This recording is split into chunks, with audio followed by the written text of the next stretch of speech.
नमस्कार, हिमाचल समाचार में आपका स्वागत है। आज के मुख्य समाचार। हिमाचल प्रदेश मंत्रिमंडल के निर्णय। मुख्यमंत्री ने कहा, हिमाचल को पानी पर मिलना चाहिए अपना हक। 2.5 वर्ष में राज्य सरकार पर भ्रष्टाचार का एक भी आरोप नहीं। मुख्यमंत्री से वन मित्रों के प्रतिनिधि मंडल ने की भेंट। 900 शिक्षकों के खिलाफ एफआईआर की अफवाहें निराधार। मुख्यमंत्री ने बादल फटने से व्यक्ति के निधन पर किया शोक व्यक्त। और अब समाचार विस्तार से। मुख्यमंत्री ठाकुर सुखविंदर सिंह सुक्खू की अध्यक्षता में आज शिमला में आयोजित प्रदेश मंत्रिमंडल की बैठक में विभिन्न विभागों में कार्यरत उन चतुर्थ श्रेणी के अंशकालिक कर्मचारियों को दैनिक भोगी कर्मचारी में परिवर्तित करने का निर्णय लिया, जिन्होंने 31 मार्च 2025 तक 7 वर्ष का निरंतर कार्यकाल पूरा कर लिया है।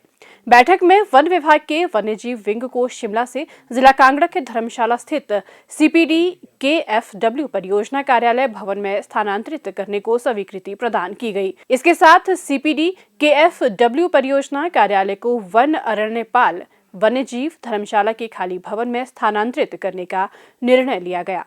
मंत्रिमंडल की बैठक में जिला कारागार को मंडी से नेरचौक के नवनिर्मित भवन में स्थानांतरित करने की स्वीकृति दी गई। मंडी के वर्तमान जेल परिसर को महिलाओं की ओपन जेल में परिवर्तित किया जाएगा। इस जेल के सुचारू संचालन के लिए विभिन्न श्रेणियों के आवश्यक पदों को सृजित कर भरने की स्वीकृति भी प्रदान की गई। बैठक में राजस्व विभाग के अंतर्गत Himachal Pradesh online filing and processing of court case नियम 2025 को मंजूरी प्रदान की गई। इन नियमों के अंतर्गत राजस्व न्यायालय आवेदन, अपील, पुनरीक्षण, समीक्षा आदि अन्य याचिकाएं ऑनलाइन प्राप्त एवं प्रसंस्कृत कर सकेंगे। मंत्रिमंडल ने हिमाचल प्रदेश राज्य चयन आयोग को परीक्षाओं की फीस तय करने का अधिकार प्रदान करने को स्वीकृति प्रदान की। बैठक में ऊना जिला के चिंतपूर्णी, जिला शिमला के सराहन विशेष क्षेत्र और जिला हमीरपुर के भोटा योजना क्षेत्र के लिए विकास योजनाएं तैयार करने का निर्णय लिया गया, ताकि राष्ट्रीय राजमार्गों के साथ लगते क्षेत्रों में अनियंत्रित निर्माण और अव्यवस्थित व्यावसायिक विकास पर अंकुश लगाया जा सके। मंत्रिमंडल ने विभिन्न सरकारी विभागों में जहां मांग प्रक्रिया पूर्ण हो चुकी है, रिक्त पदों की मांग, चयन प्रक्रिया और नियुक्ति प्रस्ताव से संबंधित नए दिशा निर्देशों को स्वीकृति प्रदान की। भविष्य में होने वाली नियुक्तियों के पहलुओं पर विचार के लिए एक मंत्रिमंडलीय उपसमिति गठित करने का निर्णय लिया गया। बैठक में परिवहन सेवाओं के सुधार के दृष्टिगत स्थानीय मांग के अनुरूप प्रदेश में 350 नए स्टेज कैरेज रूट और अन्य अतिरिक्त मार्गों को 18 सीटर निजी टेम्पो ऑपरेटरों द्वारा संचालित करने की स्वीकृति दी गई। मंत्रिमंडल ने कैजुअलिटी चिकित्सा अधिकारी के 68 पदों और विभिन्न श्रेणियों के 13 पदों सहित चिकित्सा अधिकारियों के कुल 81 पद भरने को मंजूरी दी। ये निर्णय राजकीय चिकित्सा महाविद्यालयों एवं चिकित्सा संस्थानों में आपातकालीन सेवाओं, trauma centre, casualty units, blood bank तथा तृतीयक कैंसर केयर सुविधाओं को सुदृढ़ करने के दृष्टिगत लिया गया है। मंत्रिमंडल ने फॉरेंसिक सेवाएं विभाग में फॉरेंसिक क्षमताओं को बढ़ावा देने के लिए FACT और FACT प्लस के 18 क्वालिफाइड प्रोफेशनल्स की भर्ती करने को स्वीकृति प्रदान की। इसके अतिरिक्त मंत्रिमंडल ने कृषि विस्तार सेवाओं को सुदृढ़ करने के लिए विभिन्न कृषि विज्ञान केंद्रों में विषयवाद विशेषज्ञों के 11 पदों को भरने को मंजूरी दी।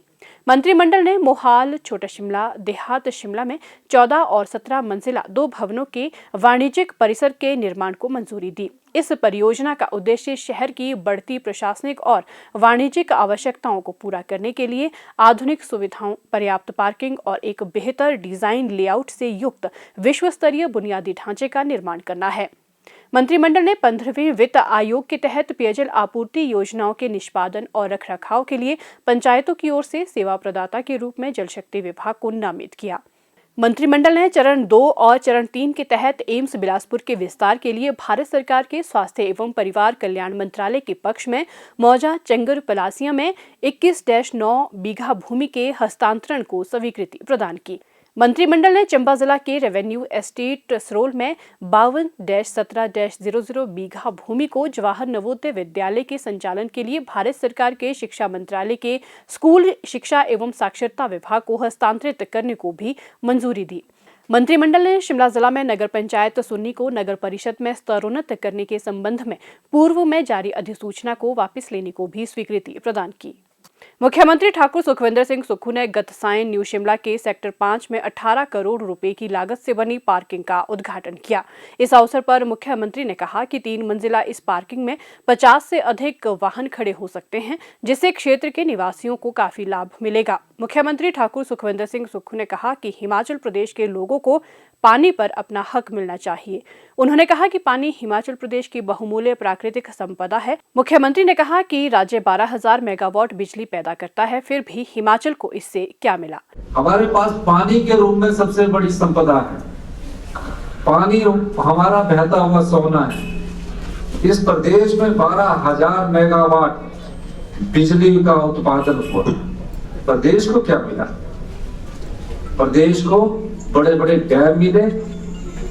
डैम में वेपोरेशन होती है और जब गर्मियां आती है वेपोरेशन से होता क्या है, भाप बनती है। सर्द हवाएं हिमालय की भाप बनकर गर्म हवाओं से टकराती है। तो जून और जुलाई में जो पिछली बार आपदा आई थी वो क्लाउड बर्स्ट के रूप में हिमाचल प्रदेश पर बढ़वाती है। हमारे लोग सड़कों पर आ गए। पौंग डैम बिलासपुर पूरा विस्थापित हो गया। हमें क्या मिला? हमारे पानी से जो सतलुज जल विद्युत निगम है, हमारे जो प्रदेश का पानी 67,000 करोड़ रुपए की कंपनी बन गई। और हम 70 साल में हमारा जो प्रदेश का बजट है वो सिर्फ 50,000 करोड़ रुपए का बजट है। हमने इस अधिकार की भी लड़ाई लड़ी है। दिल्ली के सुप्रीम कोर्ट में हमने बड़े से बड़े वकील खड़े किए हैं। लड़ाई लंबी है। कुछ लड़ाई लंबे समय के लिए लड़ी जाती है, कुछ लड़ाई छोटे समय के लिए लड़ी जाती है। लेकिन हमने कहा कि हिमाचल के जो युवा है, जिनका भविष्य सुरक्षित करने के लिए हमारी सरकार आई है, हमने कहा कि 12, 18, 30 और 40 के बाद वो प्रोजेक्ट हमें वापस मिलेगी। हमें वापस ही नहीं मिल रहा। आपको कुछ नहीं मिल रहा है। पंजाब और हरियाणा सिर्फ पानी के लिए लड़ रहे हैं। पानी जा कहां से रहा है? हिमाचल प्रदेश से। हमको कुछ नहीं मिल रहा। अगर ये पानी का उचित मूल्य ही हमको मिल जाए तो ये पार्किंग आपकी आधुनिक हो जाए, आपके जीवन में समृद्ध हो आपका जीवन। हम हिमाचल प्रदेश के लोगों को आर्थिक समृद्धि देंगे और उनकी सोच में बदलाव लाएंगे।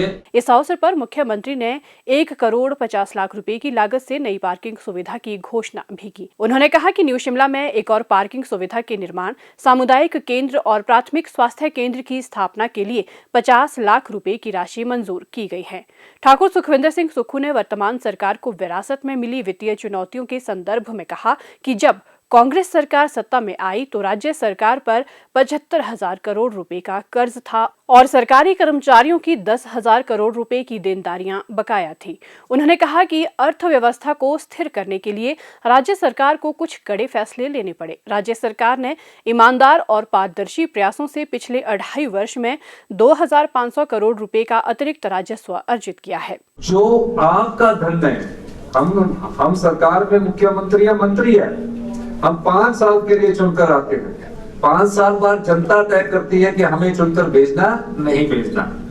लेकिन मेरा यह मानना है कि जब तक 5 साल तक सत्ता में रहते हैं तो हमेशा अपना ये कर्तव्य सोचकर कार्य करना चाहिए कि ये सरकार मेरे घर की तरह, इसका एक एक पैसा अगर मैं बचाऊंगा तभी मैं अपनी जनता को समृद्धशाली बना सकता हूं। हमने इस दृष्टि से कार्य किया और हमारे कार्य के स्वरूप इन 2.5 वर्षों में जो आपका पैसा था, जो जनता का पैसा था, जो संपदा थी आपकी, लुटा दिया जाता था, ऐसे ही चोर दरवाजों से भगा दिया जाता था, भ्रष्टाचार के रास्ते से दे दिया जाता था। हमने 2,500 करोड़ का अधिक राजस्व कमाया। ये इसलिए हुआ कि हमारी नीयत भी साफ है। हम पारदर्शिता वाला शासन चाहते हैं, ईमानदारी से काम करते हैं। आज तक हमारी सरकार पर कोई भी भ्रष्टाचार का आरोप लगाने की हिम्मत नहीं कर सका। चर्चाएं करते हैं, लेकिन मैं कह सकता हूं कि हमने जो लक्ष्य रखा है कि 2027 तक हिमाचल प्रदेश को आत्मनिर्भर बनाना है, तो बनाकर रहेंगे और 2032 में इस प्रदेश को हिंदुस्तान की सबसे समृद्धशाली और अमीर राज्य हिंदुस्तान का बनाएंगे। मुख्यमंत्री ने कहा कि राज्य सरकार ग्रामीण विकास सुनिश्चित कर रही है। उन्होंने कहा कि प्राकृतिक खेती के माध्यम से उगाए गए मक्का, गेहूं और जौ सहित पशुपालकों को दूध पर न्यूनतम समर्थन मूल्य प्रदान किया जा रहा है। मुख्यमंत्री ने कहा कि हिमाचल में 1,36,000 कर्मचारियों के लिए पुरानी पेंशन योजना लागू की है, जबकि पंजाब ने अब तक इसे लागू नहीं किया है। मुख्यमंत्री ने कहा कि शिक्षा और स्वास्थ्य के क्षेत्र में महत्वपूर्ण सुधारों के सकारात्मक परिणाम मिलने लगे हैं। उन्होंने कहा कि आजादी के बाद पहली बार कसुम्पटी विधानसभा क्षेत्र को राज्य मंत्रिमंडल में प्रतिनिधित्व दिया गया है। उन्होंने 250 करोड़ रुपए की लागत से विकासनगर में एक बहुउद्देशीय परिसर के निर्माण की घोषणा की। मुख्यमंत्री ने कहा कि इस भवन में पार्किंग की सुविधा सहित विभिन्न सरकारी कार्यालय होंगे। मुख्यमंत्री ठाकुर सुखविंदर सिंह सुक्खू से आज शिमला में प्रशिक्षु वन मित्रों के एक प्रतिनिधि मंडल ने भेंट की। मुख्यमंत्री ने वन मित्रों को उज्जवल भविष्य की शुभकामनाएं दी। राज्य सरकार के एक प्रवक्ता ने रविवार को शिमला में बताया कि शिमला पुलिस ने राजकीय प्राथमिक शिक्षक संघ से जुड़े 900 शिक्षकों के खिलाफ एफआईआर दर्ज नहीं की है और ऐसी अफवाहें निराधार हैं। उन्होंने बताया कि संघ के केवल 5 पदाधिकारियों के खिलाफ सक्षम प्राधिकारी की अनुमति के बिना विरोध प्रदर्शन करने और गैर कानूनी तरीके से एकत्रित होने के आरोप में एफआईआर दर्ज की गई है। उन्होंने बताया कि मुख्यमंत्री ठाकुर सुखविंदर सिंह सुक्खू ने शिक्षा मंत्री श्री रोहित ठाकुर को राजकीय प्राथमिक शिक्षक संघ द्वारा उठाए गए मुद्दों पर गंभीरता से विचार करने के निर्देश दिए हैं। शिक्षकों के मुद्दों को हल करने के लिए संघ के साथ विस्तृत चर्चा की जाएगी। मुख्यमंत्री ठाकुर सुखविंदर सिंह सुक्खू ने जिला चंबा के चेली गांव के समीप डोडरा नाला में शनिवार रात बादल फटने की घटना में एक व्यक्ति के निधन पर शोक व्यक्त किया है। मुख्यमंत्री ने शोकग्रस्त परिवार के प्रति संवेदना व्यक्त की और ईश्वर से दिवंगत आत्मा की शांति की प्रार्थना की है। इस घटना में प्रभावित परिवार को 25,000 रुपए की अंतरिम राहत राशि प्रदान की गई है। प्रारंभिक आंकलन के अनुसार बादल फटने से आई बाढ़ में लगभग 150 भेड़ बकरियां बही हैं।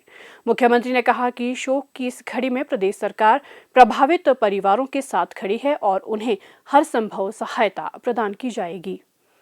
हिमाचल समाचार देखने के लिए सब्सक्राइब करें यूट्यूब चैनल हिमाचल समाचार, लाइक करें Facebook page information and public relations department Himachal Pradesh और सीएमओ हिमाचल, फॉलो करें @DPRHP और सीएमओ हिमाचल, फॉलो करें इंस्टाग्राम @DIPR हिमाचल और सीएमओ हिमाचल, विजिट करें वेबसाइट www.himachalpr.gov.in। इस अंक में इतना ही। कल फिर होगी मुलाकात। दीजिए इजाजत। नमस्कार।